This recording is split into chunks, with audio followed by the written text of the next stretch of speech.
పిఠాపురం పాలరాజా అంటే నేనే. పిఠాపురం అన్ని నియోజకవర్గాల్లోని తిరిగి పవన్ కళ్యాణ్ కోసం పోటీ చేసాం.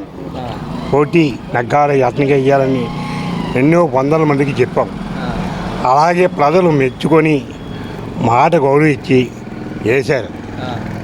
పిఠాపురానికి అభివృద్ధి అవ్వడానికి చాలా కారణాలు ఉన్నాయి. పవన్ కళ్యాణ్ నిలబడారు కానీ వనమ్మ గారు ఫుల్ సపోర్ట్ ఇచ్చారు. మీరు అనుకున్నారా ఇంత మెజారిటీ వస్తుందని? మేము అనుకోలేదు. 50,000 40,000 వస్తాం అనుకున్నాం.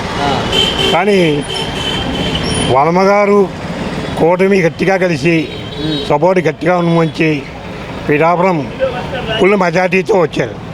అలాగే పిఠాపురం 5 గుళ్ళు, ఎన్నో గుళ్ళు ఉన్నాయి. అన్ని గుళ్ళు అభివృద్ధి అవ్వాలి. పంతులు గారిని కూడా గౌరవం చేయాలి. అర్చకుల్ని గౌరవం చేసి గుడిని కాపాడాలి, దేవుల్ని కాపాడాలి. మనకి వైఎస్ఆర్ ప్రభుత్వంలో గుడులకి ఎంతో పాపం చేశారు. పిఠాపురం ఆంజనేయ స్వామి గుడి రథాలకు వచ్చేయడం చాలా తప్పు పని చేశారు. అది చేసిన పాపం ఊరికే పోలేరు. అందుకే ఇప్పుడు కొట్టింది. వాళ్ళు ఏదో అనుకున్నారు. అనుకున్న కారణాలు చాలా ఉన్నాయి. ఏ ప్రభుత్వంలో కూడా దేవుణ్ణి విగ్రహాలు పాడు చేయడం కానీ చేయలేదు. మనం 21 సీట్లలో జనసేన పార్టీ పోటీ చేసింది. ప్రతి ఒక్క చోట గెలుస్తామని మీరు అనుకున్నారా?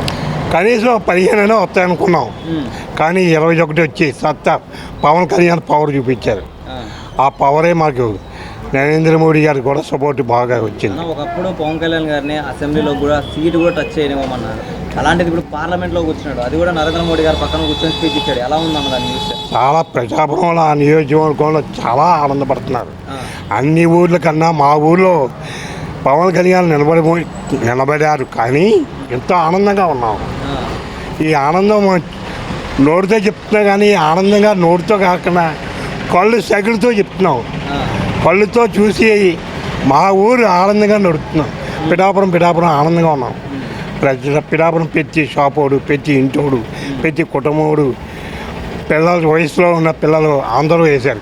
కానీ మా పవన్ కళ్యాణ్ పిఠాపురాన్ని పిల్లల చదువులు అన్నీ చూసి పిఠాపురం కాలేజీలు, హాస్పిటల్ బాగా మెరుగుపెట్టాలని మేము కోరుకుంటున్నాం.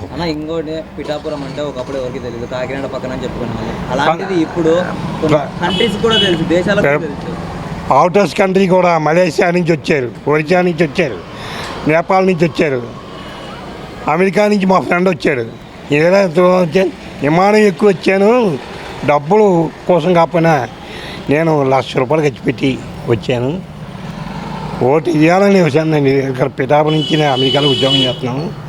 అక్కడ డాలర్లు ఎక్కువే. కానీ పిఠాపురం పవన్ కళ్యాణ్ నిలబడారు. వచ్చి ఓటు వేయాలి, నా హక్కు వేస్తాను వచ్చి వేసారు. ఫ్యామిలీ మొగుడు పిల్లలు వచ్చేసారు.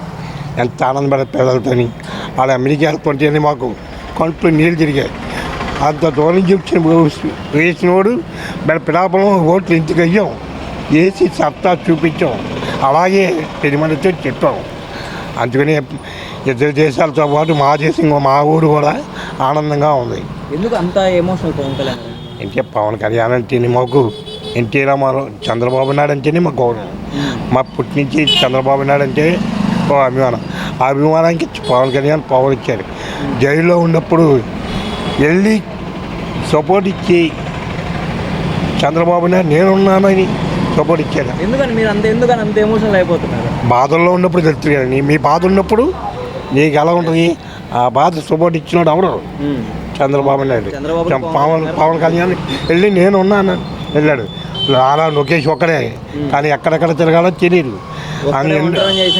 వంటలు చేసి కష్టాలు పెట్టాడు. అటువంటి లైన్లో పెట్టి తీసుకొచ్చాడు. అతని మాట ప్రకారం పిఠాపురం వనమ్మగారిని ఒప్పించి పవన్ కళ్యాణ్ నెగ్గి మనం అసెంబ్లీలో అడుగుపెట్టిన తర్వాత వైఎస్ఆర్ కొడుకులకి బుద్ధి సరిగ్గా చెప్పాలి. వాళ్ళకి చేసిన తప్పులు వాళ్ళకి తెలియవు. తప్పులు తెలిస్తే పవన్ కళ్యాణ్ గారిని వ్యక్తిగతంగా మాట్లాడారు, ఫ్యామిలీ గురించి మాట్లాడారు, ఎన్నెన్నో మాట్లాడినారు. కానీ అలాంటివి ఏమి పవన్ కళ్యాణ్ గారు పట్టించుకోకుండా పదవి వచ్చిందనే అహంకారం లేదు. అతనికి లేదు. ఒకటే మాట అన్నాడు, నా జీతం చేసుకొని నేను పని చేస్తాను, నేను అవినీతికి పడను, నేను అనుకున్న పథకాలు అభివృద్ధి చేస్తాను, మా ఇచ్చిన మేనిఫెస్టోలో పథకాలు ప్రజలకు అందినట్టు చేస్తాం. రాజకీయ కక్షలు కూడా చేయాలి. కక్షలుగా మేము వెళ్ళాం. అందరికి కలుపుకొని వెళ్ళేవాడే ముందరికి వెళ్తాడు. కక్షలు పెంచుకొని వెళ్తే ఎవరైనా సరే వెనకబడతారు తప్ప ముందరికి వెళ్ళడు. వీళ్ళు వైఎస్ఆర్ కక్షలు కట్టుకుని ఇచ్చారు, కానీ దానివల్ల వాళ్ళ గోతులో వాడే పడారు. ఒక్క మాటలు చెప్పాలంటే ఏం చెప్తారు పవన్ కళ్యాణ్ గురించి? నీతి నిజాయితీ ఒకటి ఉంది, అది కాపాడింది వాళ్ళకి. చంద్రబాబు నాయుడికి ఎన్నో బాధలున్నా ఆ బాధలు బయట నుంచి వచ్చాడు. ఆ నీతి నిజాయితీ ఉన్నమొచ్చే పవన్ కళ్యాణ్ వెళ్ళి సపోర్ట్ చేశాడు. అది